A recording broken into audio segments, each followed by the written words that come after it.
everyone, and for today's video, tatry ko tong 10-in-1 serum. Yan, so ginawa ko, bumili akong dalawa. Kasi buy one take one siya. Kung gusto nyo mag-order niyan, nandun sa link. Matagal na ako kasi may gusto niyan na bilhin dahil nga ano ako sa trending na yan. Kung hype lang ba or hindi. So ngayon susugal ako. Tingnan natin kung okay. So magbubukas ako ng isa. Ang aking buhok ay sabihin natin ayan. Di masuklay dahil nasa bleach color. And subukan natin. Ayan yan. Ayan na. Ito yung mga claims niya. Ayan. Screenshot ko na lang.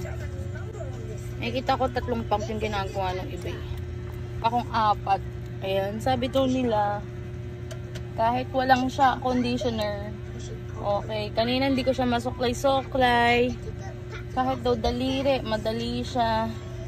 Walang conditioner to ha.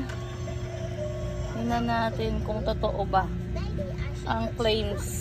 Kasi nag-ano na to eh. Ayan o. Diba? Stretchy na siya. Ang buhok ko. Tsaka nagpuputol-putol. Sige pa.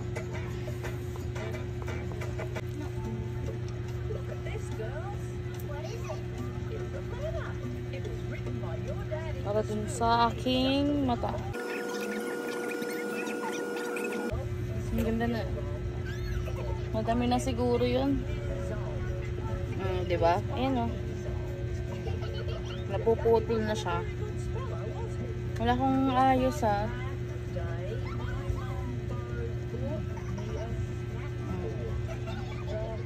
Ayan o. Daling maputol.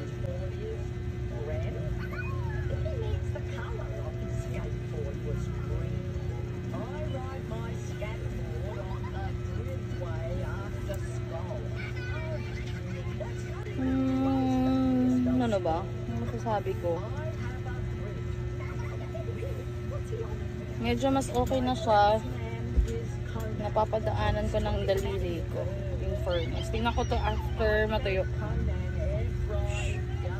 So in fairness, sa kamay ko, hindi siya greasy. Pero alam ko may gamot. May pagka... Hindi naman as in sobrang oily, no? Mga 2 minutes pa lang to ha, nung nil-apply ko yung serum. Medyo, yun nga, umuha ko yung buhok ko. Tsaka, hindi mabaho yung amoy. Alam mo yung amoy na hindi mo aayawan. Kasi mga ganun na gamot sa buhok na amoy. Sobrang tapang ng gamot. So, ito so far, ayan na siya. Antayin ko pa matuyo siya. In fairness, mas mabilis siyang suklayan. Oo nga. Totoo nga ang chismis. Oo nga. Totoo nga ang chismis. Malambot siya. Totoo. May ganyan talaga yung buhok ko kasi tumubo na yung buhok ko, nag-wavy na siya. Gawa ng ano yan, binotox. Ano yan? Botox. Ano yun? Keratin.